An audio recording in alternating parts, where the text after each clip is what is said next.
Family life, the relationship between parents and children. It's not a still picture, but a dynamic flow, constantly changing over time. When children are young, we are their whole world, their hero, everything they need. But then, they grow up, their world expands, and our role in their lives gradually changes. It's a natural law, no one can avoid it. But sometimes, this change brings unpleasant feelings, especially when we sense distance, indifference, or even disrespect from our children.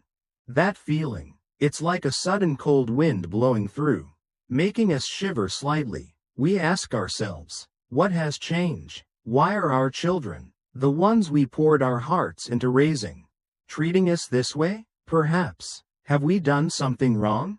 Or have our children changed their hearts? Don't jump to conclusions. Don't rush to blame anyone. Because this issue isn't that simple. It's a combination of many factors. From the changes in children's psychology as they mature, to the unintentional mistakes parents make in the process of raising them. And more importantly, it's an opportunity for us to re-examine our relationship with our children, to adjust our behavior, and to rebuild respect on a new, stronger foundation. So, how do we rebuild that respect? It's a long journey, requiring patience, understanding, and change from ourselves. But don't worry, we'll go step by step, so you can confidently walk this path. The first point, and perhaps the most important, is to immediately stop begging for your children's approval. It sounds a bit blunt, but it's the truth. Have you ever noticed that when we try harder to please someone, we become easier for them to look down on? In the parent-child relationship, this rule is no exception. When we focus too much on getting our children's approval, we inadvertently put ourselves in a weak position and cause our children to lose respect for us. Let's imagine a specific situation. You want to give your child advice on some issue, maybe about work, relationships, or how to raise their own children. But instead of confidently presenting your opinion, you become timid, hesitant, afraid your child won't agree, afraid of upsetting them. You start with probing questions. What do you think about this? Mom feels like you're. If you don't like it, then never mind. You speak softly, in a pleading tone, as if you're asking permission from your child to give advice, rather than sharing experience, offering guidance. And what's the result? Maybe your children will give in to you, will listen to your opinion, but in their hearts, the respect for you may have decreased significantly. They'll think, my mom is too weak. My mom isn't confident in herself. My mom is always afraid of making me unhappy. And gradually, they'll get used to looking down on your opinions, no longer valuing your words. Conversely, imagine a different situation. You still want to advise your child on that issue, but this time, you approach it differently. You confidently present your opinion, clearly, coherently, and decisively. You don't need to raise your voice. You don't need to impose. But you show confidence in what you say, and you show your child that you respect your own opinion, as well as respecting theirs. You say, Mom thinks it would be better if you did this. In my experience, you should consider. This is my opinion. You can take it as a reference. And the result this time may be different. Your children may still disagree with you, may still have their own opinions, but they will respect you more. They will see that you are a confident person, with your own views, and worthy of respect. They will understand that you are advising them not because you want to control them, but because you genuinely care about them, and want to share your valuable experiences. So, remember that respect cannot be begged for. It must be built from confidence, conviction, and self-respect. When you stop begging for your children's approval and start showing confidence in your own worth, you will naturally regain respect from your children. To do this, you can start with the smallest things. Practice saying no when you want to say no. Don't be afraid to express your opinion. Even if you know your children might disagree. Take care of yourself, do the things you love, and build a meaningful and fulfilling life. When you are confident and happy with your life, you will naturally radiate a special attraction, making your children look at you with different eyes. Eyes of respect and admiration. The second point I want to share with you is to stop arguing with your children, and instead, lead by action. This is a lesson that I believe many parents need to remember. When we feel disrespected by our children, our natural reaction is often to snap back, to argue, to determine who's right and wrong. We want to prove ourselves right, want our children to listen. But do you believe it? Arguing rarely brings positive results. In fact, it can make the situation worse, making the relationship between parents and children increasingly distant. Think about it. When was the last time you convinced someone to respect you by arguing? Probably never, right? Because respect doesn't come from empty words, but from actions, from how we present ourselves, from how we behave in difficult situations. Respect is earned with sweat and tears, not with back and forth words. When you argue with your children, especially when you argue fiercely, without restraint, you inadvertently lower your value in your children's eyes. Children will see, my parents are only this much. My parents are no better than me. My parents are also hot-tempered, also impatient, and gradually, the respect for you will fade away. Conversely, when you choose to lead by action, you will create a completely different impression in your children's hearts. Let's imagine a situation. Your child has some wrongdoing, maybe lying, stealing, or fighting with friends. The usual reaction of many parents is to scold, punish, even beat their children. But do you believe it? These actions, sometimes, do not bring the desired effect. Children may be afraid of you, but they don't really understand their mistakes, and they also don't learn how to behave more properly. Instead, try a different approach. Calmly sit down and talk to your child. Listen to their explanation, and analyze the problem together. Help your child realize their mistake, and guide them on how to correct it. Show your child that you love them, but you also have certain principles and limits. And most importantly, set an example for your child with your own actions. If you want your child to respect others, respect your child first. If you want your child to be honest with your child. If you want your child to be patient with your child. When you lead by action, you won't need to argue. You won't need to raise your voice. But you can still convince your children. And more importantly, you will inspire your children, making them want to follow your example. Children will see that you are a respectable father, mother, not just because of words, but also because of actions. And that respect will come naturally, sustainably, and much deeper than respect gained from meaningless arguments. To practice leading by action, you can start by changing your reaction in conflict situations with your children. Instead of getting angry, scolding, take a deep breath, stay calm, and try to solve the problem rationally and peacefully. Focus on listening to your child, understanding your child, and finding a common solution, instead of trying to win or lose in an argument. Remember that your goal is not to punish your child, but to educate your child, helping them grow up and become better people.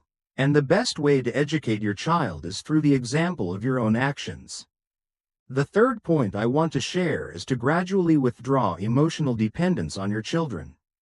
This is a difficult lesson, but extremely important, especially for parents who have devoted their whole lives to their children. When children grow up, have their own lives, we easily feel lonely, empty, and tend to seek filling from our own children. We want our children to care, to look after us, to share, and we unintentionally burden our children's shoulders with our emotions. But do you know, this emotional dependence sometimes backfires, making children feel suffocated, uncomfortable, and want to distance themselves from us more. Imagine, you always call your child every day, asking about everything, from work, to eating, sleeping, even private relationships. You always want to know what your child is doing, where they are, with whom. You are always worried about your child, afraid they will encounter difficulties, afraid they are not happy. You want your child to share everything with you, want your child to confide in you like close friends. And what's the result? Maybe your children will feel suffocated by your excessive care. They will feel controlled, lacking freedom, and want to escape from your embrace. They will start avoiding your calls, replying to messages perfunctorily, and sharing less with you. And you, in turn, feel even more lonely, disappointed, and worried. You try even harder to hold on to your child. Try even harder to care for your child more. And that vicious cycle continues, making the relationship between you and your child increasingly tense and tiring. Why is it like this? Because children, no matter how much they love us, also need their own space, need their own lives. They cannot, and should not, become our only source of life, become our center of the universe.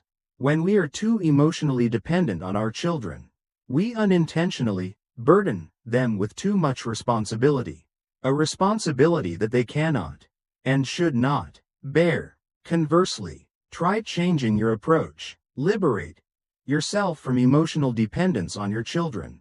Seek joy, meaning from other sources, from friends, from personal hobbies, from work, from social activities. Build a rich and fulfilling life, not just revolving around your children. Show your children that you still have your own life, still have your own joys, can still be happy and meaningful, even without them by your side.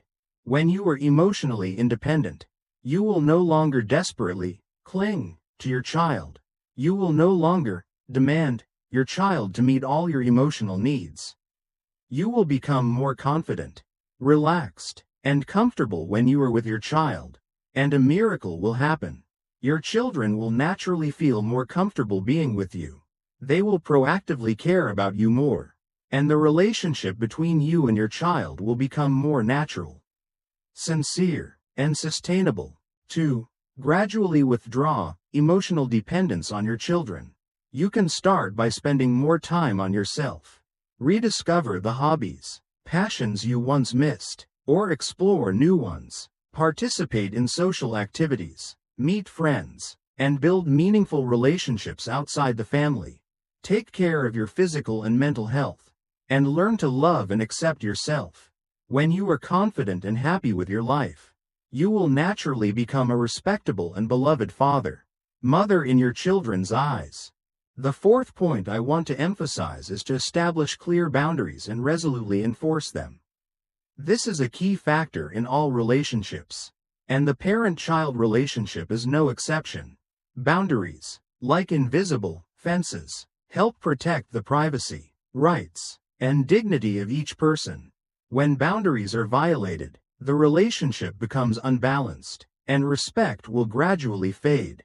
In the relationship with children, establishing boundaries is extremely important, especially when children have grown up and have their own lives. Boundaries here are not only material boundaries, such as privacy, personal property, but also spiritual boundaries, such as private time, private emotions, and personal opinions. Imagine, your children often come to your house unannounced, freely use your belongings, or interfere too deeply in your private life. Or, your children often speak disrespectfully to you, criticize, judge you, or look down on your opinions. If you do not establish clear boundaries, and do not resolutely prevent these behaviors, your children will gradually encroach, and the relationship between you and your child will become tense and uncomfortable. Why is it like this? Because people often tend to test boundaries, especially in close relationships. Children may not intentionally want to hurt you, but they may unintentionally cross boundaries if you don't let them know where those boundaries are. And when boundaries are broken, respect will also be harmed.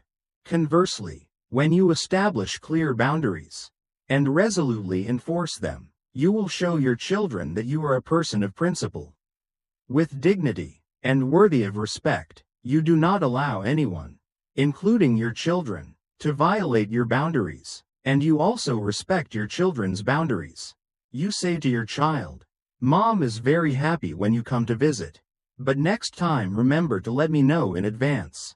Mom doesn't like you talking to me like that. Please respect me more. Mom has a different opinion from you. But I respect your opinion. And I hope you also respect mine." When you establish and enforce boundaries decisively but respectfully, your children will understand that you are not an easygoing, careless person, but a person of value, with dignity, and needs to be respected. They will learn to respect you, and also learn to respect others. The relationship between you and your child will become more equal, respectful, and healthy. To establish and enforce boundaries effectively, you need to clearly define your boundaries, and communicate those boundaries clearly and decisively to your children. Tell your children what behaviors you can accept, and what behaviors you cannot accept, and more importantly, resolutely enforce those boundaries when they are crossed. Don't be afraid to displease your child. Don't be afraid of conflict, because establishing boundaries is not about creating distance, but about building a more respectful and sustainable relationship. Remember that you deserve to be respected, and you have the right to demand respect from your children. The fifth point I want to share is to stop giving without being appreciated. This is a heartbreaking lesson, but extremely practical. In the love for children, parents often tend to give unconditionally, without calculation, without demand. We are willing to sacrifice time, effort, money, even ourselves, for our children to be happy and successful.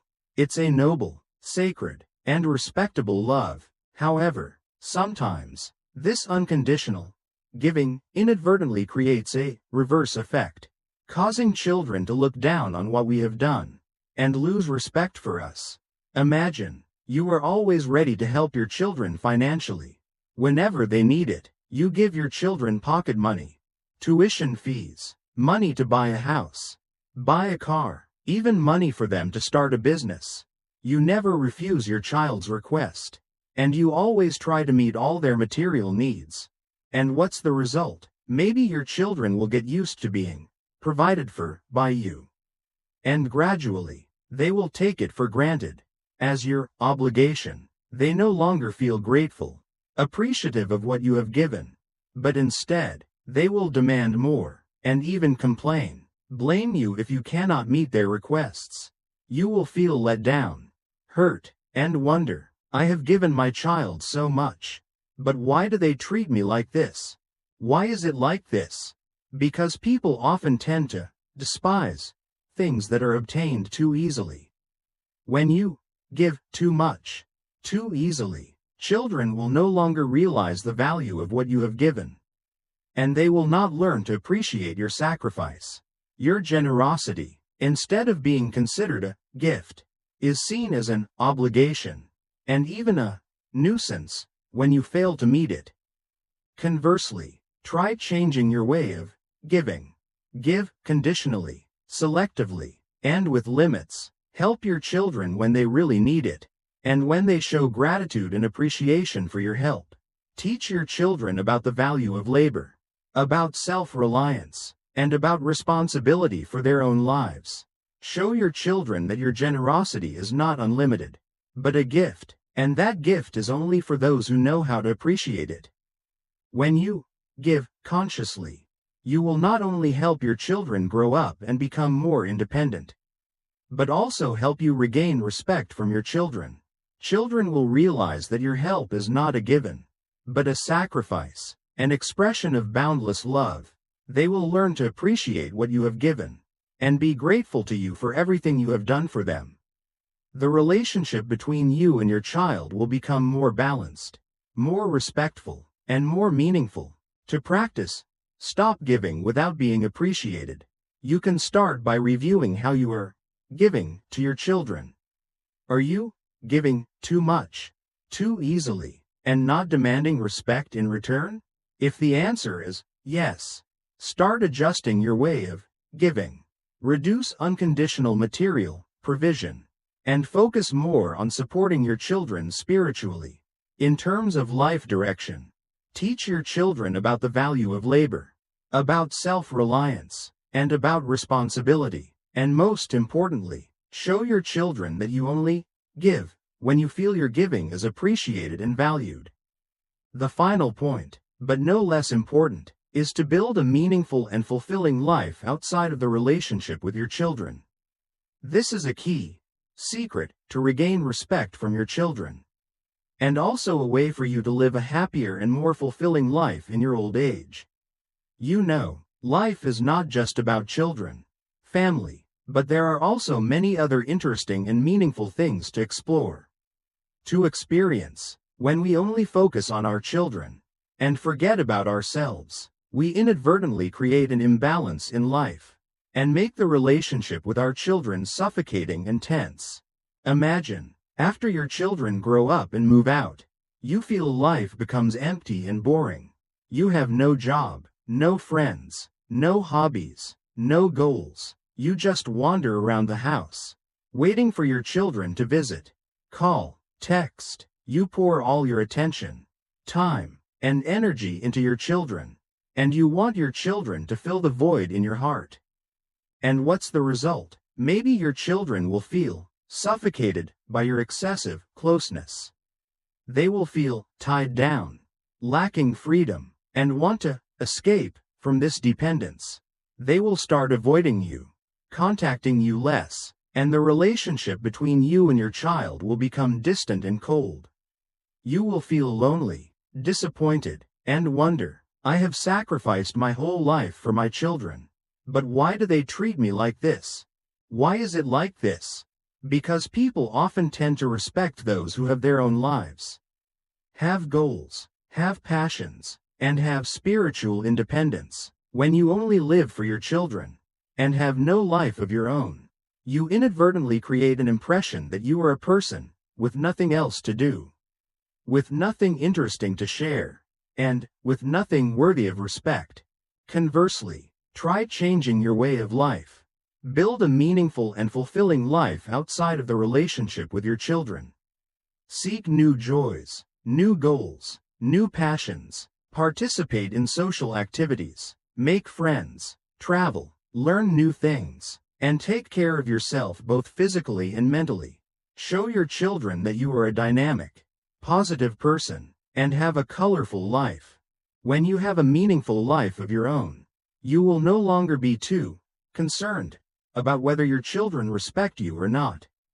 You will be confident in your own worth, and you will live a happy and fulfilling life, regardless of how your children treat you. And a miracle will happen. Your children will naturally recognize your change. They will admire your independence, your confidence, and your happiness, and respect will come naturally, without having to try to cling. 2. Build a meaningful life of your own. You can start by asking yourself, what really makes you feel happy and meaningful?